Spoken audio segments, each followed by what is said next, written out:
c'est parti pour un nouveau numéro de EPAF et on reçoit aujourd'hui Guillaume Janton. Merci Guillaume de revenir. Bonjour, avec plaisir. Alors tu viens nous voir ce soir puisque il y a ce soir sur RMC Story un documentaire que tu produis.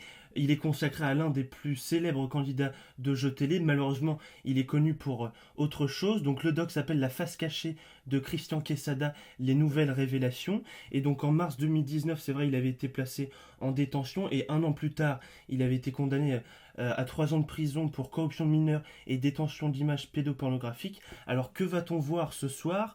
J'imagine, comme l'indique le titre, qu'il y aura de nouvelles révélations. Absolument. Alors c'est marrant parce que tu dis que c'est le plus célèbre candidat de jeux de télé français, l'un des plus célèbres, c'est le plus célèbre pour moi, et il est connu certes pour cette affaire qui est terrible, mais il était aussi très connu pour son parcours qui était exceptionnel. On va aussi revenir là-dessus Dans les comme 12 sur un coups de midi. documentaire.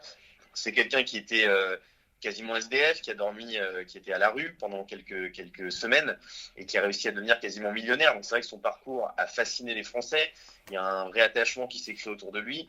Et en 2019, quand l'affaire est tombée, ça a eu l'effet d'une bombe parce que les gens se sont sentis trahis. Donc c'est vrai que son histoire, elle a marqué doublement les gens, en bien parce qu'on pensait que c'était un héros et en fait, on s'est rendu compte que c'était quelqu'un avec des mœurs compliquées.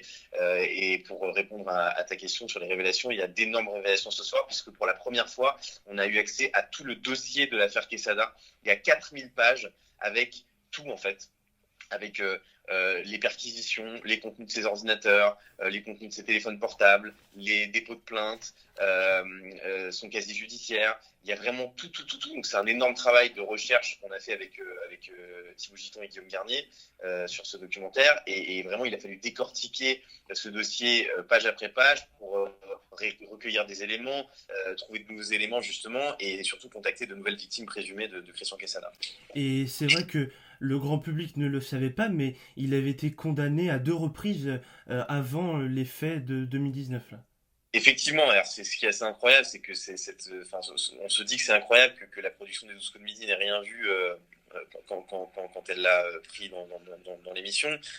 Après, ce sont des condamnations qui figurent sur un casier, un volet du casier judiciaire qui est difficilement accessible, donc c'est compréhensible du côté de la production. Et pour défendre la production, je pense que voilà, à l'époque, quand vous avez un roulement avec 1, 2, 3, 4 candidats par jour, vous tournez des salles de 20, 30 émissions, vous ne pouvez pas vérifier tout sur les candidats. Mais oui, effectivement, Christian Quesada a été condamné à plusieurs reprises pour des faits assez similaires, notamment lorsqu'il était en banlieue parisienne. Il y avait des faits d'exhibition sur la voie publique, notamment. Il y avait une autre histoire avec sa femme qui l'avait dénoncé parce qu'il y avait déjà des contenus un peu douteux sur ses ordinateurs. Donc effectivement, il a déjà été condamné plusieurs fois, donc c'est ce qu'on appelle un récidiviste. Et alors dans le doc ce soir, concrètement, vous allez revenir sur cette histoire. Est-ce que il va y avoir des témoignages? Oui, il y a des témoignages et concrètement, parce qu'on a déjà fait deux documentaires sur la Christian Quesada, c'est vraiment un documentaire 100% inédit, c'est-à-dire que c'est pas, on ne raconte pas la même histoire, c'est vraiment, il y a des révélations pendant tout le documentaire, vous allez découvrir des choses à la fois surprenantes mais sordides malheureusement, parce que le dossier de l'affaire, il y a vraiment des éléments déjà dont personne n'a parlé dans les médias et qui sont horribles, qui sont scandaleux. Et c'est vrai qu'on a eu un débat dans Touche pas à mon poste vendredi dernier sur sa peine qui a été de 2 ans, de 3 ans de condamnation, mais avec une remise de peine. Il n'a Avec, passé que 2 ans en prison. Et quand on voit ça, alors comme je l'ai dit, on n'est pas juge, on n'est pas là pour déterminer la longueur des peines des gens, la durée. Mais quand on voit ça, qu'on se dit qu'on prend 2 ans de prison pour ça, c'est vrai que ça paraît un peu léger. Parce que vraiment, ce que vous allez voir, c'est absolument abject. Et c'est vrai que la défense de l'avocat, c'était de dire qu'il n'était jamais passé à l'acte. Donc c'est pour ça que la peine n'était pas aussi importante. Alors, il n'est jamais passé à l'acte de ce qu'on sait, Ouais. mais dans le dossier, vous verrez qu'il y a des choses qui ont un lien avec un éventuel passage à l'acte. C'est pas quelqu'un qui avait juste des images pédopornographiques sur son ordinateur. Et quand je dis juste, c'est déjà horrible d'avoir des images pédopornographiques sur son ordinateur, sachant que ces images, ce ne sont pas juste enfin, c'est des images, comme leur nom l'indique, pédopornographiques, donc il y a des viols d'enfants de moins de 10 ans, c'est absolument terrible. Et il y a cette question du fantasme aussi, il y a un argument qui dit qu'en fait, tant que ça reste un fantasme, c'est pas grave, parce que vous ne passez pas à l'acte, mais c'est pas vrai, parce que les images en elles-mêmes sont des images tournées, donc Oui. vous regardez et vous possédez des images qui font état de la souffrance d'enfants et de viol d'enfants. C'est absolument abject. Donc cette question du passage à l'acte, oui, c'est vrai, s'il n'y a pas eu de viol avéré, et c'est vrai que dans le dossier, on ne parle pas de viol avéré, Mais on peut pas dire non plus que c'était juste quelqu'un qui avait des images sur son ordinateur. C'est pas aussi simple que ça et pas aussi léger que ça. Et non seulement il y a eu détention, mais aussi diffusion. Donc c'est peut-être une... Voilà. Diffusion. Alors je vous donne un petit scoop aussi qu'on a dans le documentaire. On apprend que Christian Quesada regardait ces images avec une de ses partenaires. Une de ses partenaires qui était consentante et qui était majeure.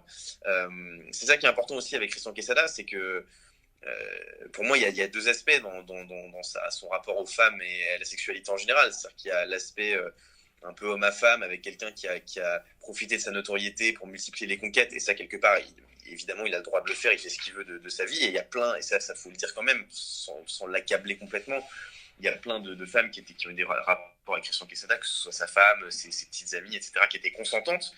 Et puis il y a l'autre aspect, sur tout ce qui est illégal, sur tout ce qui est un lien avec la corruption de mineurs, avec le harcèlement, avec ces histoires de photos et de photos qu'il regardait et de vidéos qu'il regardait avec d'autres personnes. En plus, ces photos, elles se trouvent sur le dark web. C'est des réseaux un peu sombres, comme leur nom l'indique, d'échanges de photos et de vidéos de manière complètement anonyme. Donc oui, il n'était pas seul, en tout cas, dans cette histoire. De là à dire que c'était un réseau, c'est un peu compliqué, mais il n'était pas seul. Et alors, comme tu l'as dit, il y avait déjà eu 2 docs à l'époque sur C8, et suite à ces documentaires, tes équipes lui avaient envoyé une lettre pour avoir sa réaction, et il avait répondu également par le biais d'une lettre, et il racontait qu'il était plutôt mécontent de ce qu'il appelait l'acharnement médiatique qu'il avait Ouais. subi. Alors, Ah, oui, c'est vrai que c'est assez incroyable parce on voulait l'interviewer en prison. On sait qu'en France, c'est très compliqué de tourner dans les prisons et d'avoir des parloirs, d'autant plus quand c'est filmé, contrairement aux États-Unis. Donc là, on lui envoie une lettre parce qu'on avait les infos sur sa cellule, sur la prison évidemment où il était incarcéré, qui était celle de Bourg-en-Bresse. On a lancé ça un peu comme une bouteille à la mer. En fait, au bout de 2 ou 3 mois, je crois, on a reçu avec Guillaume Garnier au bureau une lettre dont l'expéditeur était Christian Quesada. Au début, on a cru que c'était une blague, que c'était pas lui, etc. En fait, c'était vraiment lui. Il avait vraiment son numéro de cellule, son numéro de détenu, etc. Et effectivement, lettre assez surprenante dans laquelle il dit que voilà, il reconnaît les faits. Il dit voilà, les faits pour lesquels j'ai été condamné sont justement condamnables. Donc il dit qu'il est en train de purger sa peine, mais il dit que le traitement médiatique a été horrible. Il parle d'acharnement médiatique. Il se compare même dans le traitement qu'il y a eu à des terroristes, à Salah Abdeslam notamment. Donc voilà, c'était bon. En tout cas, ça montre une chose, c'est qu'il a suivi cette affaire de près puisqu'on sait qu'il avait la télévision en prison. Donc voilà, au moins il a donné sa version. Nous, ça nous a permis de lui donner une sorte de droit de réponse en plus parce que Christian Quesada n'a plus le droit de parler de l'affaire. Il n'a pas le droit de s'exprimer publiquement. Là, il l'a fait de manière un peu biaisée, puisqu'il nous a envoyé une lettre à nous, et nous, on a reporté un peu cette lettre dans les médias. Mais on a senti, en fait, dans la manière dont il a écrit la lettre, qu'il voulait qu'elle soit lue. Ouais. Donc, c'est pour ça qu'on l'a fait. Et c'est vrai que c'était assez incroyable d'avoir cette lettre de Christian Quesada. Et je crois aussi qu'il n'a pas le droit d'écrire un livre sur son histoire pendant 3 ans, il me semble. Non, et je pense qu'ils ont fait attention à ça, parce qu'évidemment, c'est une personnalité qu'il a déjà écrit des livres sur sa vie. Un livre, qui s'était très bien vendu d'ailleurs, et qu'on avait lu attentivement pour les documentaires. Et qui avait été retiré des ventes. Sa vie. Donc c'est vrai que là, bon, cette affaire, elle est terrible. De toute façon, on sait qu'aujourd'hui, tout ce qui a trait à la pédophilie, c'est ni très vendeur, ni très glorieux. Et je pense que les gens, ça dégoûte un peu les gens. Donc je pense pas qu'il puisse faire un business avec ça, Christian Quesada. Mais c'est vrai qu'il a l'interdiction d'écrire un livre. Et alors, on l'a appris jeudi dernier, il a été libéré, donc après avoir purgé que 2 ans de prison avec les remises de peine. Alors, est-ce que tu as des nouvelles? Il aurait quitté le département de l'Ain et il aurait changé de look. Oui, alors il a rendu sa maison d'Hauteville pendant sa peine, puisqu'il était locataire, donc il n'est plus à Hauteville, il n'est plus dans l'Ain. Et effectivement, il a changé complètement de look, il a laissé pousser ses cheveux et sa barbe. Il y a le Parisien qui parle d'un look à la Robinson Crusoe, pour ne plus qu'on le reconnaisse. Donc on peut imaginer, oui, qu'il souhaiterait partir loin pour qu'on oublie, pour se faire oublier, et vivre en dehors de la France, sachant qu'en plus c'est quelqu'un qui aimait beaucoup les voyages et qui aimait beaucoup aller à l'étranger. Donc oui, c'est normal. En même temps, je pense qu'il y a beaucoup de gens, on l'a vu dans le débat qu'on a fait dans TPMP, il y a beaucoup de gens qui ne comprennent pas que cette peine était aussi courte. Je rappelle qu'il a été libéré parce qu'il a eu une remise de peine, donc c'est entre guillemets un bon détenu et qui se comportait bien. Mais ça doit être compliqué aujourd'hui quand vous êtes Christian Quesada de sortir dans la rue parce que les gens ne l'ont pas oublié. Ouais. C'est compliqué. Donc là, il est libre. Quelle est la suite?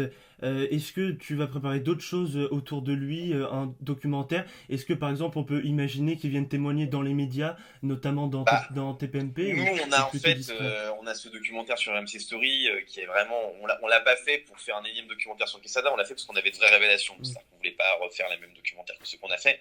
Si on avait eu rien à dire, on n'aurait pas fait. Là, si Christian Quesada a envie de s'exprimer, de livrer sa vérité, comme l'ont fait plein de personnes qui ont été en prison, oui, ce serait intéressant d'avoir un entretien avec lui. Évidemment, on lui a déjà donné la parole, entre guillemets, ou en tout cas un droit de réponse quand il a écrit sa lettre. Donc nous, c'est vrai qu'on a fait ces documentaires, on a essayé de contacter, je répète, sa famille, ses proches, ses amis. Donc si évidemment il veut donner sa version des faits et revenir sur son histoire et parce que bon, c'est dramatique ce qu'il a fait, c'est terrible. C'est toujours intéressant d'ailleurs, les émissions de faits divers le font très bien, de comprendre Mm. ce qui a pu se passer dans la vie de quelqu'un pour en arriver à faire ça, quoi. Donc ça, évidemment, nous, si on peut l'interroger, ça nous intéresse. Et alors, juste un petit mot sur deux autres personnes. Loana, donc tu avais produit deux docs sur elle dernièrement. Comment elle va? Loana va bien, elle a eu un petit épisode compliqué au milieu, à la fin du tournage, mais on a réussi à finir le documentaire avec elle. Elle va bien, j'ai ses nouvelles régulièrement par message. Comme j'ai dit, moi, quelqu'un qui m'a vraiment touché, que j'ai connu quand j'étais même pas adolescent, quand j'étais enfant, quand elle a fait le Love. Donc, Il y a ça m'a 20 fait ans. plaisir de la rencontrer. Ouais, j'avais 11 ans et ça m'a fait plaisir de la rencontrer. Et voilà, et donc c'est pas parce qu'on a plus de projet avec elle qu'on prend pas de ses nouvelles. Et moi, je lui ai dit évidemment que si elle avait besoin de nous, qu'on l'aide de quelque manière que ce soit, voilà, qu'elle n'hésite pas. Donc voilà, on est en très bon terme. Elle a beaucoup aimé le documentaire de C8, donc voilà, elle va bien. Et début avril, il y aura sur C8 en prime time une émission anniversaire avec Benjamin Castaldi. Mm. Donc elle sera présente?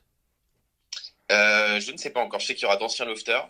Je ne sais pas encore si elle sera si elle sera présente. Faut demander à Benjamin, mais j'espère en tout cas parce que c'était vraiment et en voyant les images, c'était vraiment la star du La programme. star, ouais.